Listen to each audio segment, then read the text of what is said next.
نحمده ونصلي على رسوله الكريم اما بعد فاعوذ بالله من الشيطان الرجيم بسم الله الرحمن الرحيم رب اشرح لي صدري ويسر لي امري واحلل عقدة من لساني يفقهوا قولي۔ ناظرین، پروگرام اللہ کے خوبصورت نام کے ساتھ آپ کی خدمت میں حاضر ہے۔ آج ہم انشاءاللہ اللہ سبحانہ وتعالی کے نام الوارث پر بات کریں گے۔ الوارث کا معنی ہے حقیقی وارث، ہمیشہ باقی رہنے والا، سب کے فنا ہونے کے بعد باقی رہنے والا، سب کے بعد موجود رہنے والا۔ حقیقت یہ ہے کہ اس کائنات میں جتنی بھی چیزیں ہیں سب ختم ہونے والی ہیں۔ اس حقیقت کا ذکر قرآن مجید میں اس طرح کیا گیا ہے کہ کل من علیہا فان وَيَبْقَى وَجْهُ رَبِّكَ ذُو الْجَلَالِ وَالْإِكْرَامِ۔ کل من علیہا فان، جو بھی اس میں ہے سب فنا ہونے والا ہے، سب ختم ہونے والا ہے۔ یعنی آج انسانوں کی ملکیت میں جو بھی کوئی چیز ہے وہ ساری کی ساری ایک دن ختم ہو جائے گی، اور باقی کیا رہے گا؟ وَيَبْقَى وَجْهُ رَبِّكَ، باقی رہے گا تیرے رب کا چہرہ، ذُو الْجَلَالِ وَالْإِكْرَامِ، جو جلال اور اکرام والا ہے۔ حقیقت یہ ہے کہ اللہ سبحانہ وتعالی ازل سے ہے ابد تک، نہ اس سے پہلے کوئی ہے نہ اس کے بعد کوئی اور، وہی حقیقی آقا ہے، اور سب چیزوں کا پیدا کرنے والا بھی وہی، اور پیدا کرنے کے بعد انہیں انسانوں کی ملکیت میں دینے والا بھی وہی۔ لیکن یہ ملکیت بہت عارضی ہے، بہت تھوڑی ہے۔ ایک انسان جب دنیا میں آتا ہے تو خالی ہاتھ آتا ہے، پھر جب بڑا ہوتا ہے کچھ خود کماتا ہے، کچھ اسے والدین سے ملتا ہے، اور وہ کسی نہ کسی چیز کا مالک بن جاتا ہے۔ پھر ایک وقت آتا ہے کہ وہ دنیا سے چلا جاتا ہے اور اپنے پیچھے بہت کچھ چھوڑ جاتا ہے۔ اگر اور کچھ بھی نہ چھوڑے انسان تو کم از کم اس کے جسم کے کپڑے تو اس کے بعد اتار لیے جاتے ہیں، رکھ لیے جاتے ہیں۔ تو تھوڑی چیز ہو یا زیادہ چیز ہو، کچھ بھی جو انسان چھوڑتا ہے وہ بعد والوں کے حصے میں آتا ہے، اور یہ جو بعد والے ہیں یہ وارث کہلاتے ہیں۔ پھر کیا ہوتا ہے؟ یہ بعد والے بھی چلے جاتے ہیں، جو وہ چھوڑتے ہیں ان کے بعد والے لیتے ہیں، اور پھر اس کے بعد یہ سلسلہ چلتا رہے گا حتیٰ کہ سارے بعد والے ختم ہو جائیں گے، اور اللہ سبحانہ وتعالی سب کے بعد بھی موجود ہوگا۔ وہی حقیقی وارث ہے جس کو نہ موت آئے گی اور نہ ہی کوئی فنا، اس کی بقا کو کوئی بھی زوال نہیں، وہ ہمیشہ ہمیشہ کے لیے باقی ہے، وہی الوارث ہے۔ تو آئیے ہم دیکھتے ہیں کہ قرآن مجید میں ہمیں اس سلسلے میں کیا رہنمائی ملتی ہے۔ اللہ سبحانہ وتعالی فرماتے ہیں وَلِلَّهِ مِيرَاثُ السَّمَاوَاتِ وَالْأَرْضِ وَاللَّهُ بِمَا تَعْمَلُونَ خَبِيرٌ، اور آسمان و زمین کی میراث تو اللہ ہی کی ہے، جو کچھ آسمانوں میں ہے اور جو زمین میں ہے وہ سارے کا سارا اللہ کا ہے۔ وَاللَّهُ بِمَا تَعْمَلُونَ خَبِيرٌ، اور اللہ ساتھ اس کے جو بھی تم عمل کر رہے ہو خوب خبر رکھنے والا ہے۔ اور انسان کی یہ کتنی بڑی بھول ہے کہ وہ دنیا سمیٹنے کی ہوس میں اپنے رب کو بھول جاتا ہے، اور اسے یہ یاد نہیں رہتا کہ بہت جلد اسے یہ سب کچھ چھوڑ کر چلے جانا ہے، اور اس کے مال کے دوسرے لوگ وارث بن جانے والے ہیں۔ اور جب کسی کو ورثے میں مال ملتا ہے تو وہ خوش ہوتا ہے، وہ انسان سمجھتا ہے کہ یہ اب مال میرا ہے اور میں اس کا مالک ہوں، اور وہ بھی بھول جاتا ہے کہ یہ بھی صرف چند دن کی بات ہے، کیونکہ قیامت کے دن انسان جب اپنی دنیا کی زندگی کو دیکھے گا، پیچھے پلٹ کر دیکھے گا تو اسے لگے گا کہ وہ صرف ایک دن رہ کر رہا ہے، یہ دن کا بھی کچھ حصہ۔ لم يلبثوا الا عشیۃ او ضحاها، دن کا بھی یا پہلا پہر یا پچھلا پہر، بس ایسے ہی دنیا میں رہے ہیں۔ اور حقیقت یہی ہے کہ آخرت کی انفینٹ لائف جو کبھی ختم نہیں ہونی، اس کے مقابلے میں دنیا کے یہ گنے چنے دن تو دن بھی نہیں، پھر دن کا کچھ حصہ بھی بمشکل بنتا ہے. تو انسان کے پاس اس محدود وقت میں جو کچھ آتا ہے وہ اس کے امتحان کے لیے ہے، اور باقی ہر چیز کا اصل مالک اللہ ہی ہے. اور جو کچھ ہم چھوڑ کے جانے والے ہیں وہ سب اصل میں اسی کی ملکیت، اسی کا دیا ہوا ہے، وہی واپس لے لے گا. اللہ تعالیٰ فرماتے ہیں وَإِنَّا لَنَحْنُ نُحْيِي وَنُمِيتُ وَنَحْنُ الْوَارِثُونَ، اور بے شک ہم یقیناً ہم ہی زندہ کرتے ہیں اور ہم ہی موت دیتے ہیں اور ہم ہی وارث ہونے والے ہیں. تم سب چھوڑ جاؤ گے اور یہ سب کچھ اصل میں تو ہمارا ہی ہے. اصل مالک اللہ ہی ہے، اصل وارث اللہ ہی ہے. فرمایا وَكَمْ أَهْلَكْنَا مِنْ قَرْيَةٍ بَطِرَتْ مَعِيشَتَهَا فَتِلْكَ مَسَاكِنُهُمْ لَمْ تُسْكَنْ مِنْ بَعْدِهِمْ إِلَّا قَلِيلًا وَكُنَّا نَحْنُ الْوَارِثِينَ. اور کتنی ہی بستیوں کو ہم نے تباہ کر دیا جو اپنی معیشت پر اترایا کرتی تھی، یعنی اپنی دنیاوی ترقی پر اور اپنے غلبے پر انہیں بڑا مان تھا، لیکن ہم نے ان سب کو ختم کر کے رکھ دیا. سو یہ ہیں ان کے گھر ویران پڑے ہوئے، کھنڈر بنے ہوئے. ان میں سے چند ہی گھر ہوں گے جو ان کے بعد آباد ہوئے، اور آخر ہم ہی ان کے وارث ہوئے. کوئی ان کے مال و متاع اور سامان کو اور جائیدادوں کو دیکھنے والا نہ تھا، وہ سب بھی کھنڈر کی کھنڈر ہو گئی. پھر اسی طرح یہ اللہ سبحانہ و تعالیٰ ہی ہے جو دوسروں کو بھی وارث بناتا ہے. قرآن مجید میں آتا ہے کہ قال موسیٰ لقومہ استعینوا باللہ واصبروا ان الارض للہ یورثها من یشاء من عبادہ والعاقبۃ للمتقین. موسیٰ علیہ السلام نے اپنی قوم سے کہا اللہ سے مدد مانگو اور صبر کرو. یعنی بنی اسرائیل جب پسے ہوئے تھے فرعون کے ظلم و ستم سے، تو وہ موسیٰ سے حل چاہتے تھے علیہ السلام کہ ہمیں اس ظلم سے نجات دلاؤ. تو وہ انہیں اللہ سبحانہ و تعالیٰ کی طرف رجوع کرنے کے لیے کہتے کہ اس کا حل صرف اللہ کے پاس ہے. اور حقیقت یہی ہے کہ دنیا کے ظالم اور جابروں سے نجات کے لیے اللہ ہی سے مدد لینی چاہیے، کیونکہ کوئی بھی اللہ کے مقابلے میں طاقتور نہیں. تو انہوں نے کہا کہ اللہ سے مدد مانگو اور صبر کرو، بے شک زمین اللہ کی ہے، اصل مالک تو وہ ہے، وہ اس کا وارث اپنے بندوں میں سے جسے چاہتا ہے بناتا ہے. وہ ظالموں سے لے کر مظلوموں کو دے دے، اور اچھا انجام تو متقی لوگوں کے لیے ہے. اور یہی ہوا کہ فرعون اور اس کے سارے لاؤ لشکر سب ڈبو دیے گئے، اور اللہ سبحانہ وتعالیٰ نے بنی اسرائیل کو زمین کا وارث بنا دیا. اور پھر اللہ سبحانہ وتعالیٰ اپنے نیک بندوں کو زمین کا وارث بناتا ہے. اس سلسلے میں اللہ تعالیٰ نے زبور میں وعدہ کیا وَلَقَدْ كَتَبْنَا فِي الزَّبُورِ مِن بَعْدِ الذِّكْرِ أَنَّ الْأَرْضَ يَرِثُهَا عِبَادِيَ الصَّالِحُونَ. اور بلا شبہ یقیناً ہم نے زبور میں نصیحت کے بعد لکھ دیا کہ بے شک یہ زمین اس کے وارث میرے صالح بندے ہوں گے. یعنی اللہ تعالیٰ ان کو بھی زمین میں کام کرنے کا موقع عطا فرمائے گا. اور یہ دراصل اس خیال کا یا اس سوال کا بھی جواب ہے کہ اگر کوئی شخص اللہ تعالیٰ کی عبادت کرتا ہے یا دین کی طرف آتا ہے تو کیا دنیا اس سے چھن جاتی ہے یا دنیا کی کسی بھی چیز میں اس کا کوئی حصہ نہیں رہتا؟ تو اللہ سبحانہ و تعالیٰ نے دنیا میں جو بھی نعمتیں بنائی ہیں وہ دراصل اس کے فرما بردار بندوں ہی کے لیے، لیکن ظلم کے ساتھ جب دوسرے ان پر قبضہ کر لیتے ہیں اور وقتی طور پر صالح لوگوں کو محروم کر دیتے ہیں تو اس کا یہ مطلب نہیں کہ ان کا اس دنیا میں یا دنیا کی نعمتوں میں کوئی حصہ نہیں، وہ ہے، لیکن ہر ایک کے لیے ایک محدود ہی حصہ ہے. حقیقت یہ ہے کہ انسان کو اس زمین پر جو کچھ بھی ملا ہے وہ سب اس کے امتحان کے لیے.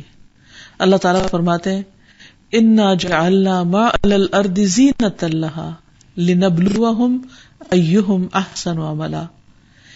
کہ ہم نے زمین پر جو کچھ بھی بنایا اس کی زینت کے لیے بنایا. یعنی یہ سب کچھ خوبصورتی جو زمین کو دی، اس پہ پہاڑ اور دریا اور سبزہ اور پھول اور پھل اور انسان اور پرند چرند حیوانات، طرح طرح کی خوبصورت چیزیں جو زمین پر بنائی، یہ اٹریکشن کے سارے سامان، یہ بطور زینت کے بنائے. کیوں بنائے؟ لنبلوہم، تاکہ ہم ان انسانوں کو آزما کر دیکھیں. کس چیز میں؟ ایہم احسن عملا، کہ ان میں اچھے عمل کون کرتا ہے. تو گویا حقیقت میں یہ ساری چیزیں دراصل انسان کا امتحان ہے. تو اچھے لوگوں کو بھی زمین کی نعمتوں میں سے حصہ ملتا ہے اور برے لوگوں کو بھی. اور پھر بسا اوقات جب برائی حد سے بڑھ جاتی ہے تو اللہ سبحانہ و تعالی ظالم بندوں سے نعمتیں چھین کر نیک بندوں کے حوالے کر دیتا ہے، اور وہ نعمتیں ان کے لیے بھی ایک امتحان ہوتی ہے کہ اب وہ ان نعمتوں کو پا کر کیا کرتے ہیں.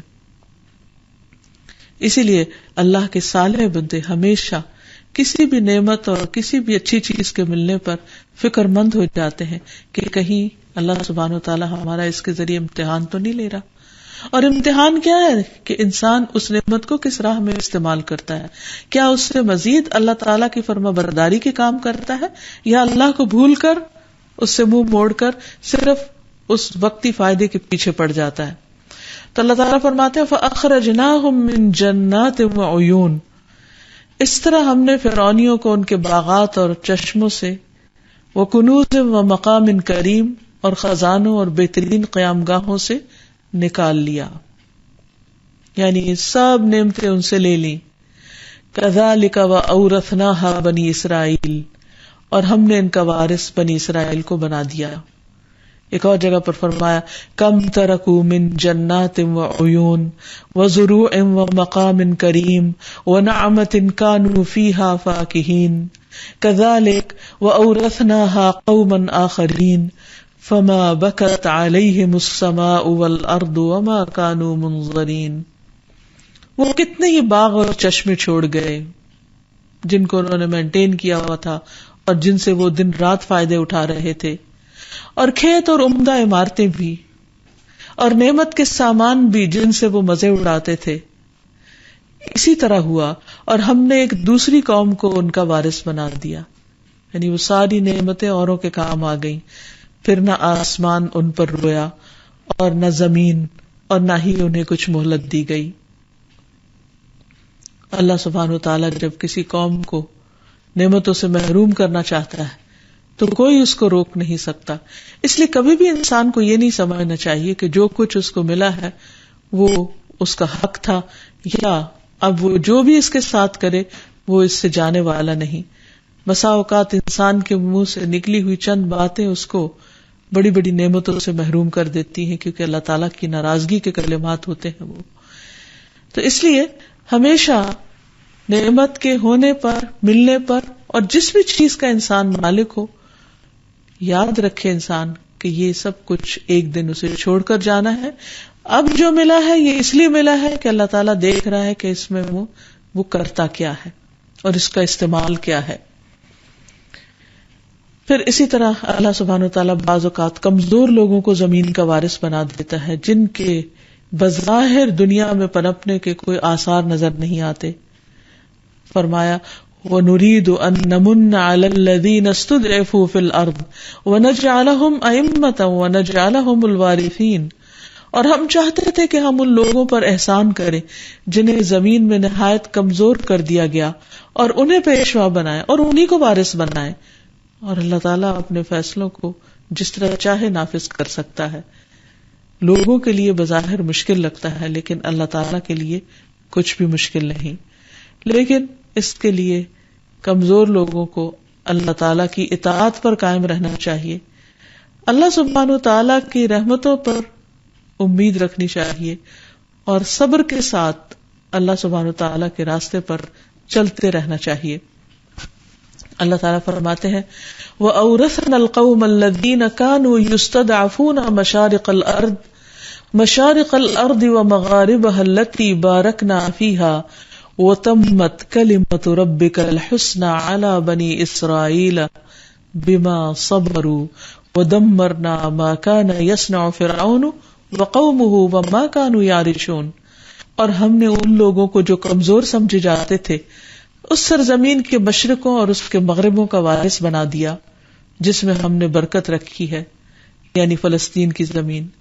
اور تیرے رب کی بہترین بات بنی اسرائیل پر پوری ہو گئی اس وجہ سے کہ انہوں نے صبر کیا اور ہم نے برباد کر دیا جو کچھ فرعون اور اس کے لوگ بناتے تھے اور جو عمارتیں وہ بلند کرتے تھے.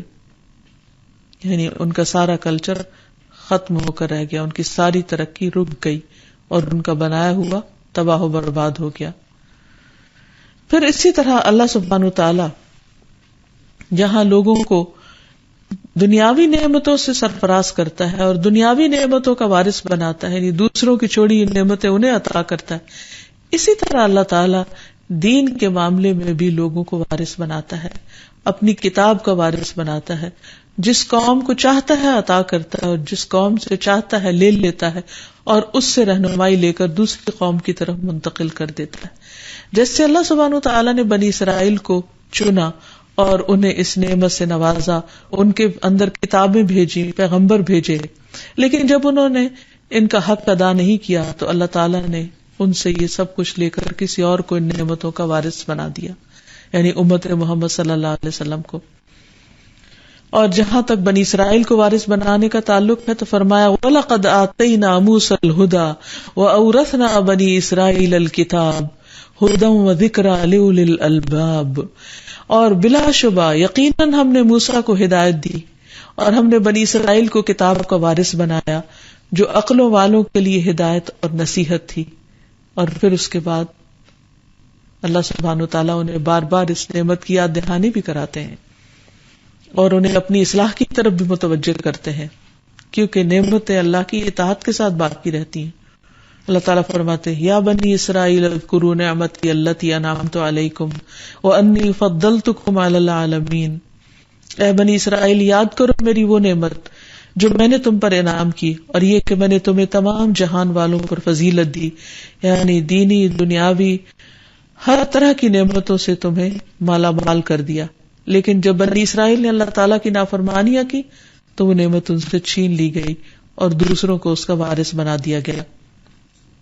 اللہ تعالیٰ فرماتے ہیں ثم اورثنا الكتاب الذين اصطفينا من عبادنا فمنهم ظالم لنفسه ومنهم مقتصد ومنهم سابق بالخيرات بإذن الله ذلك هو الفضل الكبير. پھر ہم نے اس کتاب کے وارث اپنے وہ بندے بنائے جنہیں ہم نے چن لیا، پھر ان میں سے کوئی اپنے آپ پر ظلم کرنے والا ہے اور ان میں سے کوئی درمیانی راہ چلنے والا ہے اور ان میں سے کوئی نیکیوں میں آگے نکل جانے والا ہے. اللہ کے حکم سے یہی بہت بڑا فضل ہے. اور یہ وارث بنایا گیا تھا نبی صلی اللہ علیہ وسلم اور آپ کے ساتھیوں کو. ثم اورثنا الکتاب یعنی قرآن مجید کا وارث بنایا. قرآن مجید کی ہدایت امت محمد صلی اللہ علیہ وسلم کو دی گئی.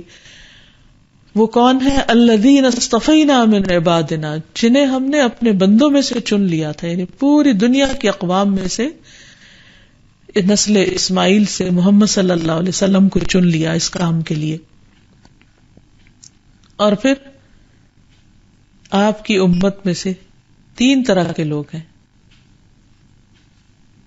پوری دنیا کی اقوام میں سے محمد صلی اللہ علیہ وسلم اور آپ کے ساتھیوں کو چن لیا گیا اور پھر ان کے بعد وہ ورثہ آگے منتقل ہوتا گیا.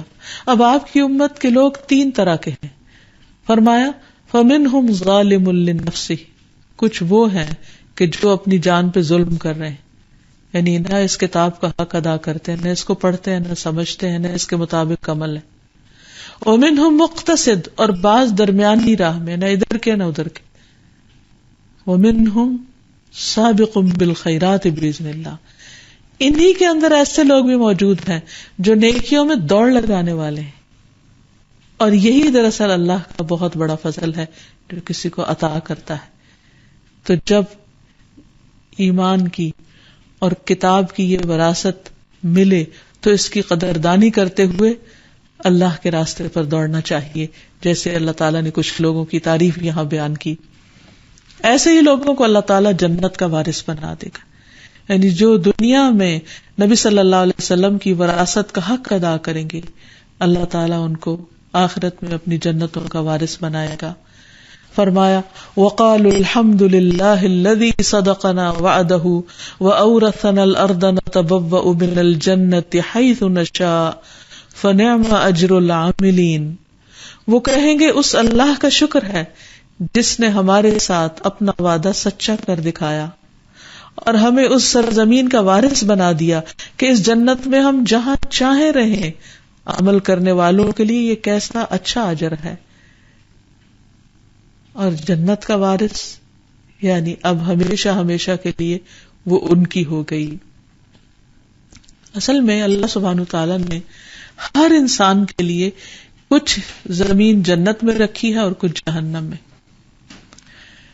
یعنی تمام انسانوں کے لیے جنت کا حصہ رکھا ہے، لیکن کچھ لوگ جنت کے لیے کچھ بھی کام نہیں کرتے، ایمان بھی نہیں لاتے، کوئی عمل صالح بھی نہیں کرتے، تو قیامت کے دن ان کے حصے کو بھی صالح لوگوں کے حوالے کر دیا جائے گا اور وہ جہنم میں چلے جائیں گے جو بدکار لوگ ہوں گے، اور بدکاروں کا وہ حصہ جو جنت میں تھا وہ نیک لوگوں کو دے دیا جائے گا، اور اس طرح وہ اس حصے کے بھی وارث بن جائیں گے. پھر اسی طرح اللہ تعالیٰ نیک عمل کرنے والوں کو کس طرح جنت کا وارث بنائے گا اس کی تفصیل سورۃ الاعراف میں آتی ہے. وَنَزَعْنَا مَا فِي صُدُورِهِم مِّن غِلٍّ تَجْرِي مِن تَحْتِهِمُ الْأَنْهَارُ وَقَالُوا الْحَمْدُ لِلَّهِ الَّذِي هَدَانَا لِهَذَا وَمَا كُنَّا لِنَهْتَدِيَ لَوْلَا أَنْ هَدَانَا اللَّهُ لَقَدْ جَاءَتْ رُسُلُ رَبِّنَا بِالْحَقِّ وَنُودُوا أَن تِلْكُمُ الْجَنَّةُ أُورِثْتُمُوهَا بِمَا كُنتُمْ تَعْمَلُونَ. اور ان کے سینوں میں جو بھی کینہ ہوگا ہم نکال دیں گے، یعنی جنت میں جانے سے پہلے اندر بالکل صاف کر دیے جائیں گے. ان کے نیچے سے نہریں بہتی ہوں گی اور وہ کہیں گے کہ سب تعریف اللہ کی ہے جس نے ہمیں اس کی ہدایت دی، اور اگر اللہ ہمیں یہ راہ نہ دکھاتا تو ہم کبھی یہ راہ نہ پا سکتے تھے. بلا شبہ یقیناً ہمارے رب کے رسول حق لے کر آئے، اور آواز دی جائے گی ان کو کہ یہی وہ جنت ہے جس کے وارث تم اس کی وجہ سے بنائے گئے جو تم کیا کرتے تھے. یعنی تمہارے اعمال کی بدولت آج تمہیں یہ عطا کر دی جاتی ہے اور کوئی تمہیں اس سے بے دخل کرنے والا نہیں. اب یہ تمہارے اختیار میں ہے، جہاں چاہو رہو، جیسے چاہو رہو. ایک اور جگہ پر بھی فرمایا کہ متقین کو جنت کا وارث بنانے والا ہے. جنات عدن التي وعد الرحمن عباده بالغیب انه كان وعده مأتیا لا يسمعون فيها لغوا الا سلاما ولهم رزقهم فيها بكرة وعشيا تلك الجنة التي نورث من عبادنا من كان تقيا. ہمیشگی کے باغات ہیں جن کا رحمان نے اپنے بندوں سے بن دیکھے وعدہ کیا ہے. بلا شبہ حقیقت یہ ہے کہ اس کا وعدہ ہمیشہ سے پورا ہو کر رہنے والا ہے. وہاں اس جنت میں وہ کوئی لغو بات نہ سنیں گے مگر سلام، اور ان کے لیے اس میں ان کا رزق صبح و شام ہوگا. یہ ہے وہ جنت جس کا وارث ہم اپنے بندوں میں سے اسے بناتے ہیں جو متقی ہو. اور حقیقت یہ ہے کہ جنتی جنت میں جہاں چاہیں گے گھر بنائیں گے، اور اس وقت وہ اللہ کا شکر ادا کریں گے اور کہیں گے قالوا الحمد للہ الذی صدقنا وعدہ وأورثنا الارض نتبوأ من الجنۃ حیث نشاء فنعم اجر العاملین. وہ کہیں گے سب تعریف اللہ کے لیے ہے جس نے ہم سے اپنا وعدہ سچا کیا، اس زمین کا وارث بنا دیا کہ ہم جنت میں جہاں چاہیں جگہ بنا لیں. سو عمل کرنے والوں کا یہ اجر بہت اچھا ہے، بہت ہی بہترین ہے. حقیقت یہ ہے کہ جنت ان لوگوں کے منتظر ہے جو دنیا میں اللہ کی اطاعت کرتے ہیں، اللہ کو راضی کرتے ہیں، اور جنت میں داخلے سے پہلے ہی وہاں ان کا مقام متعین ہے. اور وہ جب جنت میں داخل ہوں گے تو اپنے اس گھر کو ایسے پہچانیں گے جیسے دنیا میں وہ اپنے گھر کو پہچانتے ہیں. پھر اسی طرح جب انسان اللہ تعالیٰ کی اس صفت کو جان لے کہ اصل وارث اللہ ہے اور وہی دنیا اور آخرت میں لوگوں کو نعمتوں کا وارث بنانے والا ہے، تو پھر اس کے بعد انسان کی عملی زندگی میں تبدیلی آنی چاہیے. سب سے پہلی بات تو یہ کہ انسان اللہ کا بندہ بن کر رہے، کسی حال میں بھی اللہ تعالیٰ کو ناراض نہ کرے، کسی نیکی پر بھی پھول نہ جائے، اور ہمیشہ اللہ تعالیٰ کا شکر گزار رہے. اور پھر چونکہ زمین کی کوئی بھی چیز ہمیشہ کے لیے انسان کی نہیں، وہ تو جنت ہے جہاں خلود ہے، جہاں ہمیشہ ہمیشہ کی زندگی ہے. جہاں تک دنیا کا تعلق ہے تو یہ تو سب وقتی نعمتیں ہیں. کسی کے پاس قارون کا خزانہ بھی ہے تو وہ بھی صرف چند دن کے لیے ہے، ہمیشہ کچھ بھی باقی نہیں رہے گا.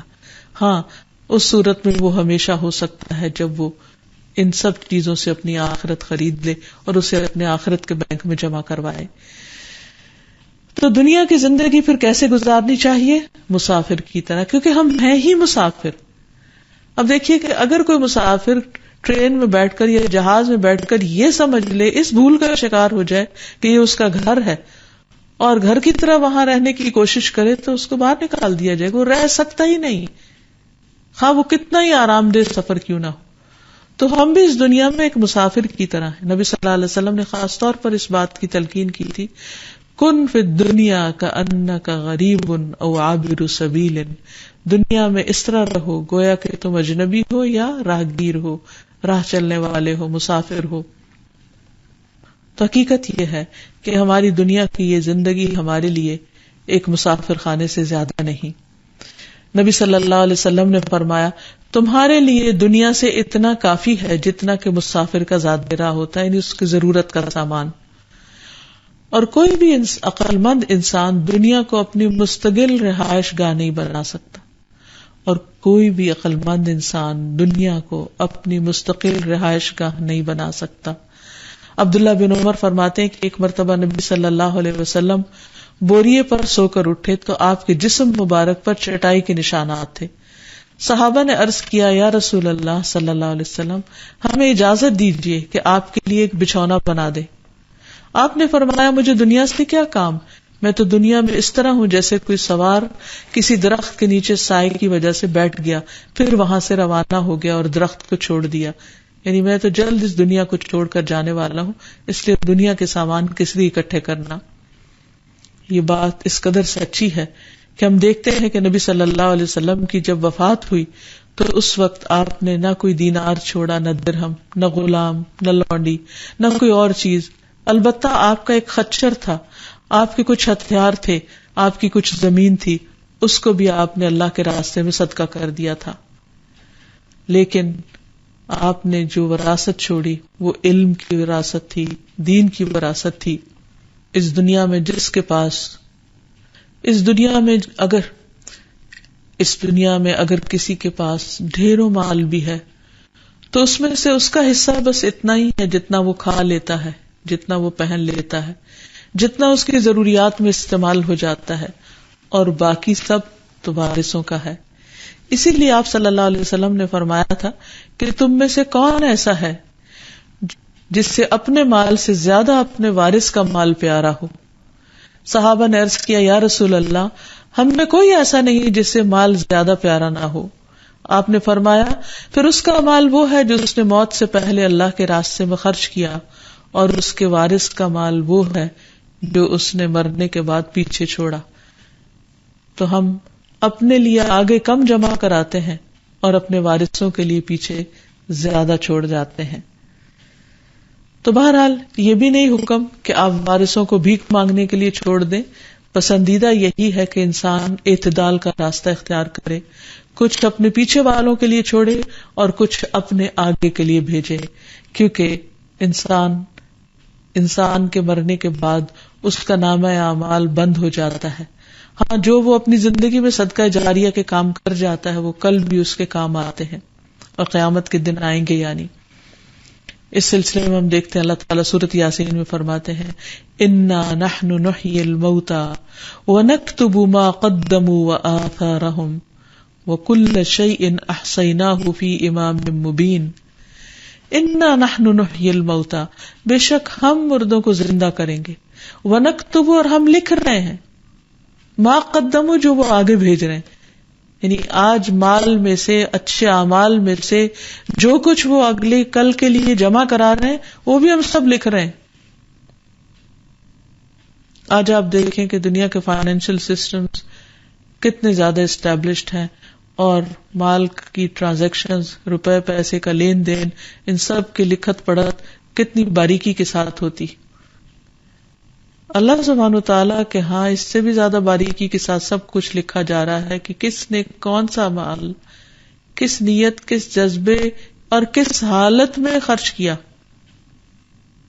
کیسے خرچ کیا، اس کو کس کام میں خرچ کیا، ما قدموا اپنے آگے کے لیے کیا بھیجا، وآثارہم اور ان کے آثار بھی ہم لکھ رہے ہیں کہ بعد کے لیے کیا چھوڑا، وکل شیء اور ہر چیز احصیناہ ہم نے گن گن کے لکھ رکھا ہے اس کو فی امام مبین ایک کھلی کتاب میں.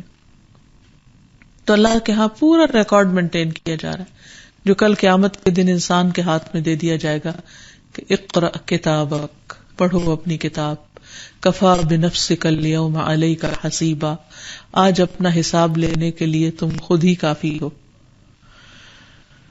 تو انسان جو کچھ اپنے پیچھے چھوڑتا ہے اور جو آگے بھیجتا ہے وہ سب اس کو بتا دیا جائے گا. تو یہاں اللہ تعالی کے اس صفت کو جاننے کے بعد انسان کو جو مال وہ چھوڑ رہا ہے اس مال کو یعنی اپنے ورثاء میں انصاف کے ساتھ تقسیم کرنے کا حکم دے، اور سارے وارثوں کو ان کا حق دیا جانا چاہیے. کسی کے ساتھ اگر کسی قسم کی کوئی ناراضگی ہے تو اس بنا پر اس کو حق سے محروم نہیں کرنا چاہیے. ابن عباس کہتے ہیں کہ نبی صلی اللہ علیہ وسلم نے فرمایا اہل وراثت کو ان کے حصے دے دو، یعنی ہر ایک کو اس کا حق دو، خصوصاً خواتین کا حصہ ادا کرنا.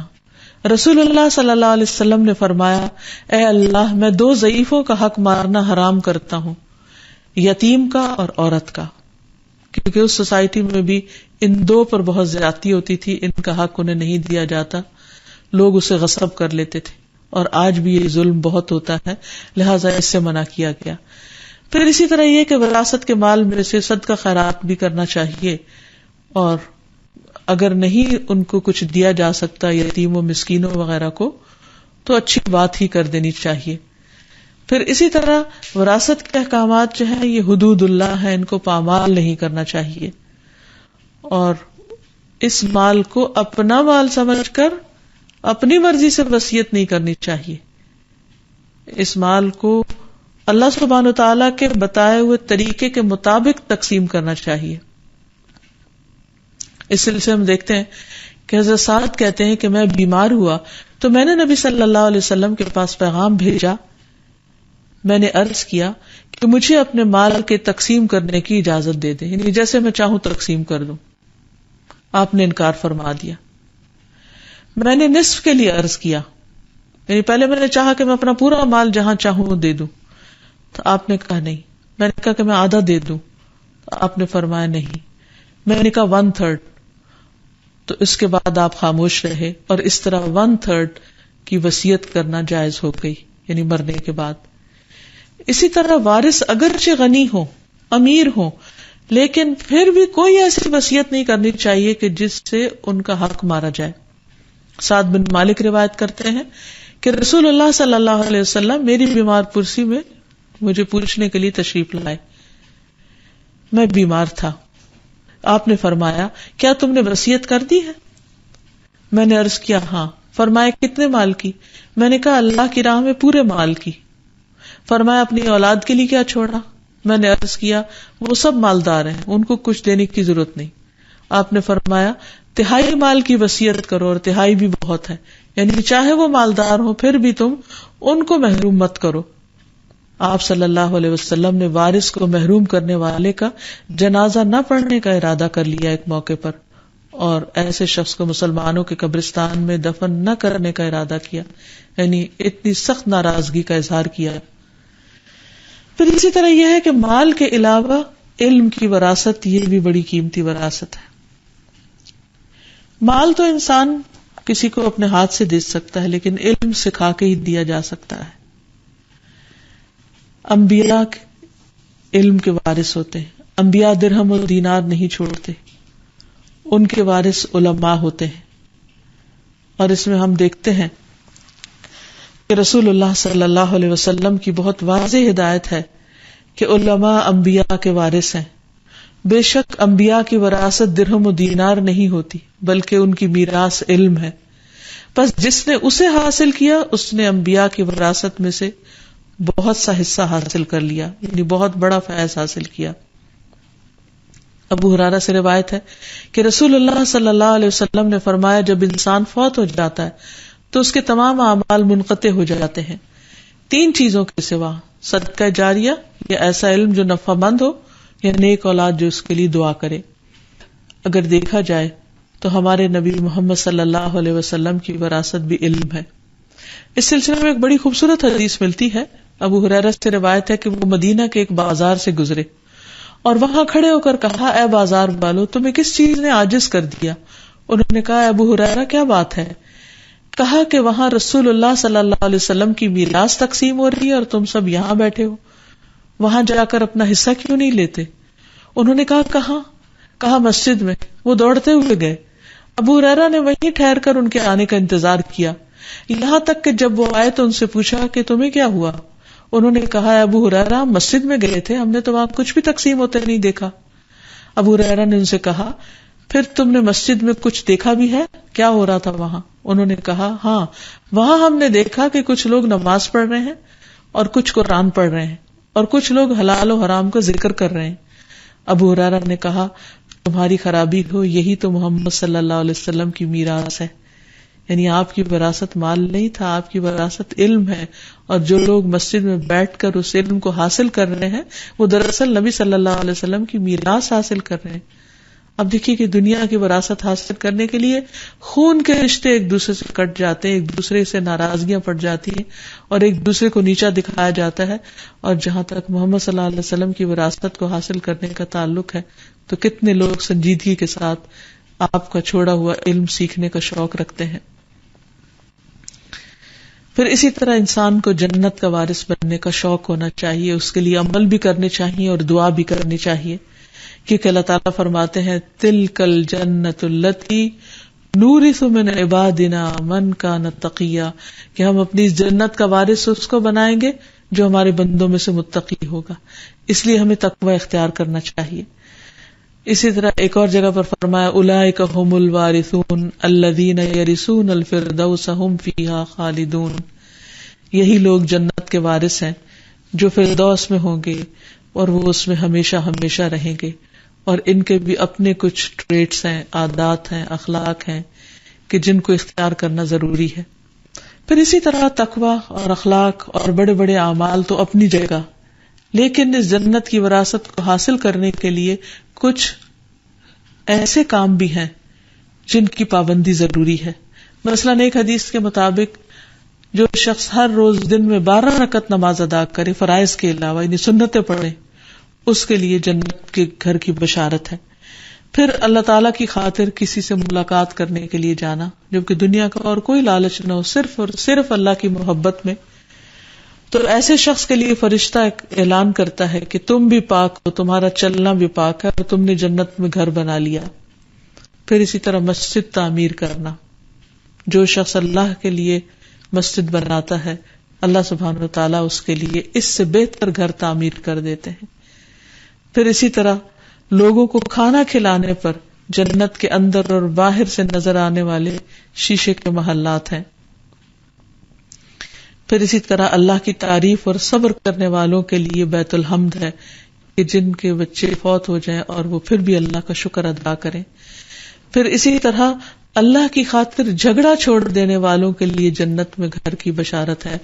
رسول اللہ صلی اللہ علیہ وسلم نے فرمایا، میں ذمہ دار ہوں ایک محل کا جنت کی ایک جانب میں اس شخص کے لیے جو جھگڑا چھوڑ دے اگرچہ حق پر ہو، اور ایک محل کا جو جنت کے درمیان میں ہے اس شخص کے لیے جو جھوٹ چھوڑ دے اگرچہ مزاح میں ہی کیوں نہ ہو، اور جنت کی اعلیٰ منزلوں میں ایک محل کا اس شخص کے لیے جو اپنے اخلاق کو عمدہ بنا لے۔